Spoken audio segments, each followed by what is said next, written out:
Assalamualaikum warahmatullahi wabarakatuh. Perkenalkan, saya Yusi Bayani Mulki, pembimbing 1 tim Kompas SDN Pasir Pari.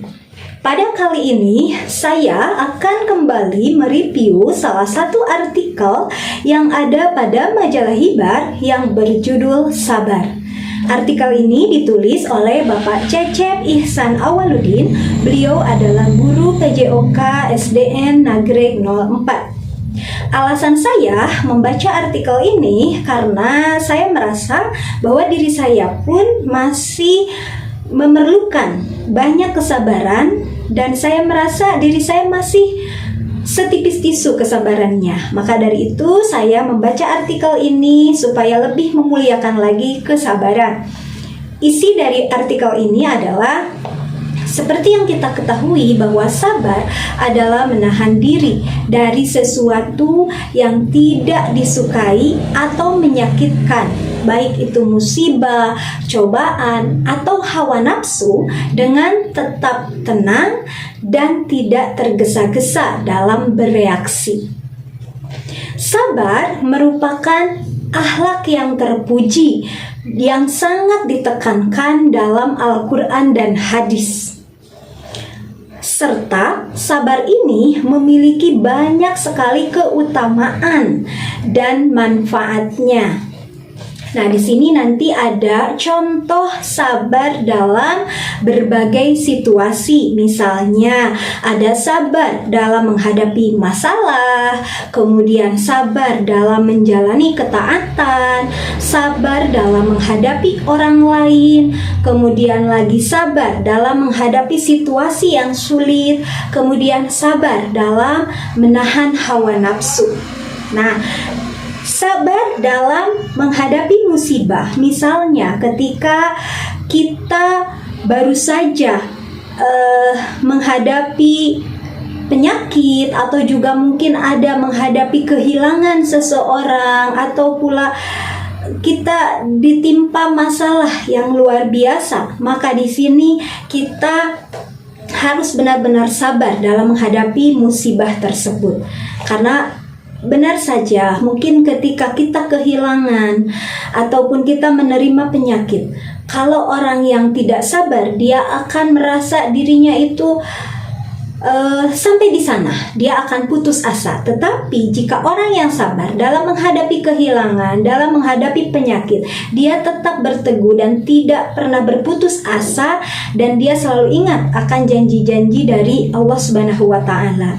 Kemudian lagi, ada sabar dalam menjalani ketaatan. Nah, sabar dalam menjalani ketaatan seperti menjalani ibadah, kemudian menjalankan ibadah. Kita perlu sabar dalam menjalankan ibadah. Kemudian lagi menuntut ilmu. Ini adalah sebuah bentuk ketaatan kita. Menuntut ilmu itu perlu kesabaran. Kalau yang tidak sabar dalam menuntut ilmu, pasti dia inginnya instan, inginnya cepat. Tetapi tidak demikian. Ketika kita menuntut ilmu, kita harus penuh dengan kesabaran, harus penuh dengan proses, ada prosesnya. Nah, di sanalah kita diuji tentang kesabaran kita dalam menuntut ilmu. Kemudian lagi ada sabar dalam menghadapi orang lain. Benar sekali, kita harus sangat sabar dalam menghadapi orang lain. Misalnya, kita dapat memaafkan kesalahan orang lain. Kemudian ketika kita diperlakukan buruk oleh orang lain, kita harus mampu menjadi orang yang legowo, yang mampu melupakan, yang mampu memaafkan dia secara lahir maupun batin. Kemudian lagi kita menahan diri, kita sabar menahan diri kita dari membalas dendam kepada orang lain.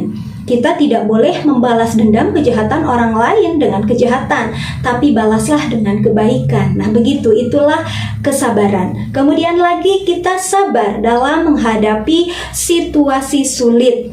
Nah, di sini misalnya kita menghadapi situasi sulit di dalam publik, misalkan menunggu antrian atau lain sebagainya, atau kalau kita di jalan menghadapi kemacetan, kemudian lagi misalnya kita di dalam pekerjaan, banyak pekerjaan yang membuat kita tertekan. Nah, kita harus sabar. Itu adalah kunci daripada menjadi orang yang benar-benar bersabar. Dan orang-orang yang sabar itu adalah disayang oleh Allah Subhanahu wa taala. Nah, kemudian lagi ada sabar dalam menahan hawa nafsu. Nah, di sini kita harus sabar dalam menahan hawa nafsu. Misalnya kalau kita berpuasa, kita harus sabar menahan haus dan lapar. Kemudian ketika kita ingin sesuatu, kita punya keinginan, kita harus sabar. Kita harus mendahulukan mana yang kita inginkan atau mana yang kita butuhkan.